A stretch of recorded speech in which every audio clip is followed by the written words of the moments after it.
के तपाईलाई थाहा छ नेपालकै इतिहासकै सबैभन्दा धनी राजा को थिए?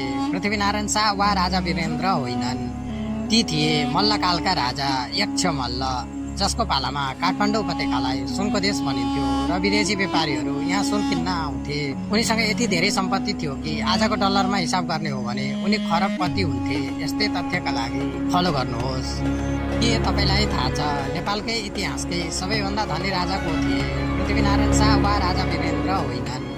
ती थिए मल्लकालका राजा यक्ष मल्ल, जसको पालामा काठमाडौँ उपत्यकालाई सुनको देश भनिन्थ्यो र विदेशी व्यापारीहरू यहाँ सुन किन्न आउँथे। उनीसँग यति धेरै सम्पत्ति थियो कि आजको डलरमा हिसाब गर्ने हो भने उनी खरबपति हुन्थे। यस्तै तथ्यका लागि फलो गर्नुहोस्। के तपाईलाई थाहा छ नेपालकै इतिहासकै सबैभन्दा धनी राजा को थिए?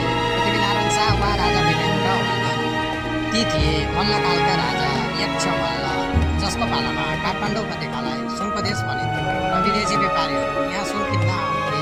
उनीसँग यति धेरै सम्पत्ति थियो कि आजको डलरमा हिसाब गर्ने हो भने उनी खरबपति हुन्थे। यस्तै तथ्यका लागि फलो गर्नुहोस्।